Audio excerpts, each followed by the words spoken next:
The silence around Naomi Clarke was louder than the wedding music, a heavy, deliberate quiet that followed her as she stepped into the grand countryside venue where laughter flowed easily everywhere except where she stood.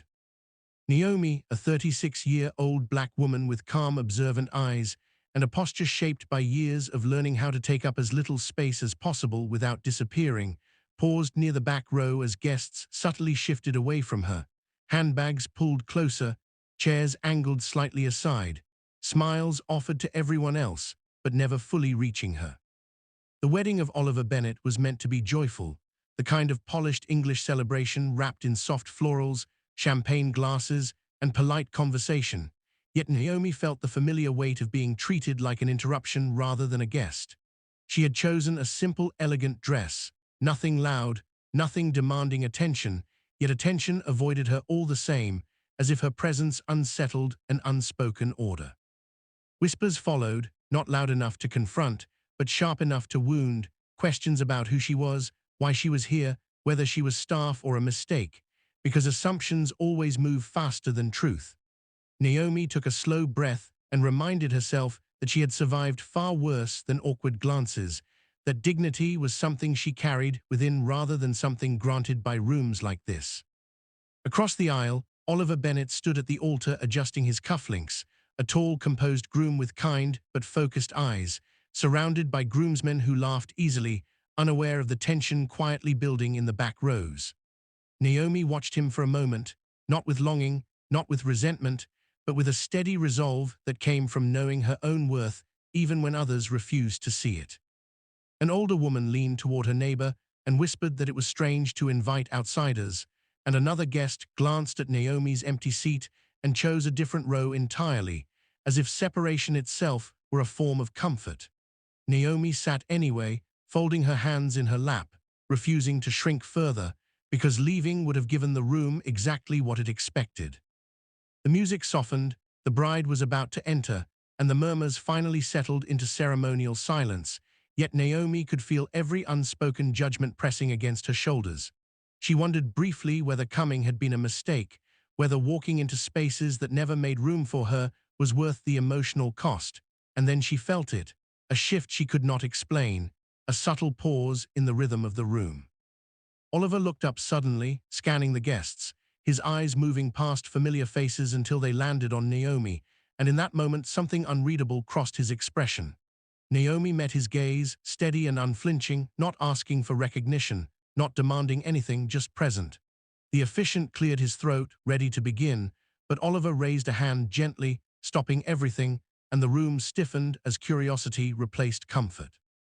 Oliver took a breath and said a single name out loud, her name, clear and intentional, Naomi Clarke, and the sound of it landed like thunder in a room that had worked so hard to pretend she was invisible. If you feel the tension in this moment, take a second to subscribe, because what follows will change everything. And if you have ever walked into a room that decided who you were before you spoke, comment where you are watching from, because this story has only just begun. The room froze as Naomi Clarke's name echoed through the vaulted hall, and every whispered glance and half-smile abruptly stiffened into attention, a sudden realization that the woman they had avoided was intentionally acknowledged by the groom himself, Oliver Bennett, whose calm authority carried the weight of choice and respect, leaving the crowd unsettled in their assumptions. Naomi felt a flicker of something she rarely experienced in such settings, a subtle shift in power, but she kept her posture steady, chin lifted, eyes scanning the faces around her, noting every twitch of discomfort, every swallowed comment, every sudden, uneasy repositioning of bodies that had tried to write her out of the story of the day. And she allowed herself the quiet satisfaction of being seen without apology, without the need to justify her presence, as the bride's entrance paused mid-step. Music hanging suspended, petals frozen in midair, as if the world itself had caught its breath to witness this moment.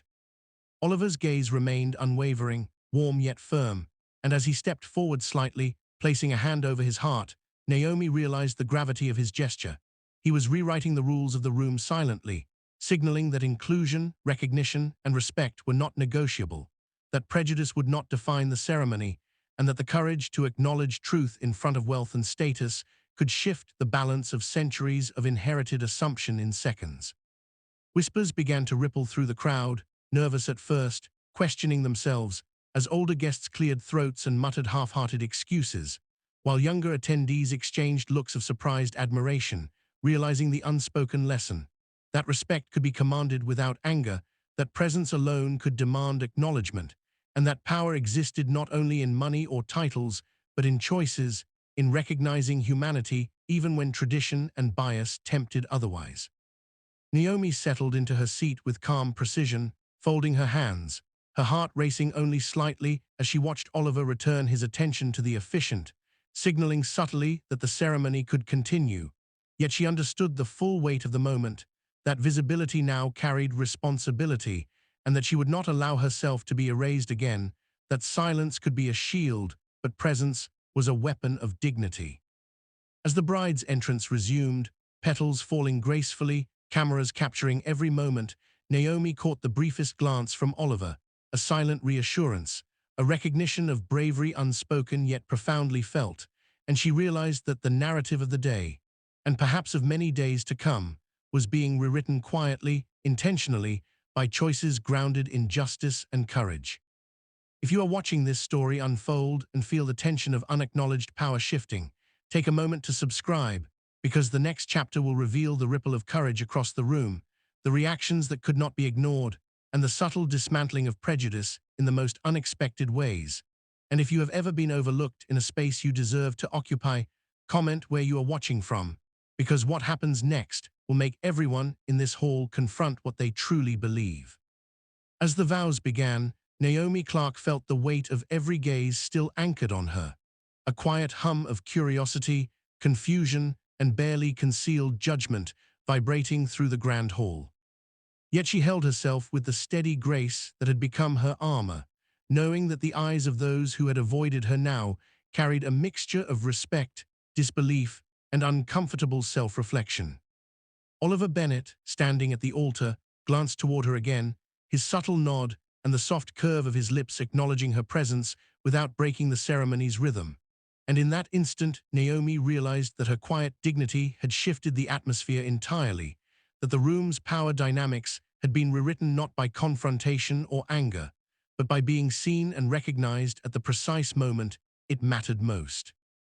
Whispers rose and fell like a tide, some attempting to dismiss what had just happened, others faltering under the clear message that courage and integrity do not require approval, and Naomi noted each reaction, the stiff posture of a distant relative suddenly unsure of how to maintain composure, the hesitant smile of a bridesmaid, the fidgeting of a guest who had previously ignored her entirely, and she understood the invisible threads of influence weaving through the space.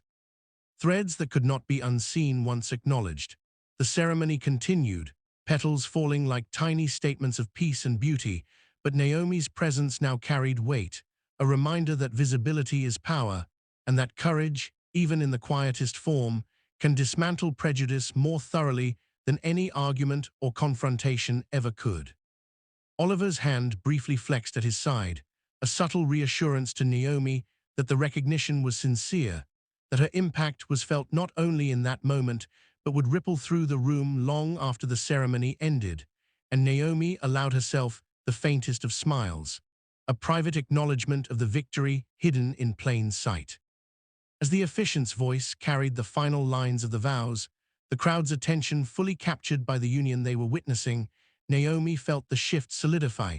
the invisible walls of avoidance cracking under the pressure of acknowledgement and respect, and she knew that this day would be remembered not only for the marriage celebrated, but for the subtle revolution of recognition that had occurred quietly within the room. When the first toast was called and glasses were lifted, Naomi's eyes met Oliver's once more, and in that fleeting connection, a promise was made, that courage, grace, and presence are unassailable forces, capable of changing hearts and shifting traditions silently yet irrevocably. If you are watching this and feel the power of quiet strength, take a moment to subscribe, because the final chapter will reveal the lasting impact of courage and the lesson that true respect is earned by acknowledging humanity. And if you have ever been underestimated yet remain steadfast, comment where you are watching from, because the conclusion will leave a lasting imprint on everyone who witnesses it. As the reception unfolded, Naomi Clarke felt a quiet ripple of change moving through the hall. The stiff avoidance she had endured now replaced by hesitant glances, whispered admissions, and slow, almost imperceptible gestures of respect. Oliver Bennett, standing beside his bride with a glass raised, caught her eye once more, this time offering a smile that spoke of gratitude, trust, and recognition. And in that moment, Naomi understood that the power of being acknowledged, especially by those who hold influence, could shift entire narratives without a word of confrontation. Because respect, when granted intentionally, radiates further than any argument, and even the most hardened prejudices can falter when faced with unwavering integrity. Guests who had earlier skirted her presence now found themselves stepping forward, extending hands, offering kind words, some faltering, others sincere, all realizing too late that inclusion cannot be dictated by discomfort or habit. And Naomi, standing tall yet composed, met each gesture with grace, aware that her quiet courage had dismantled assumptions long held and opened a door for others to follow without having to fight with anger or indignation.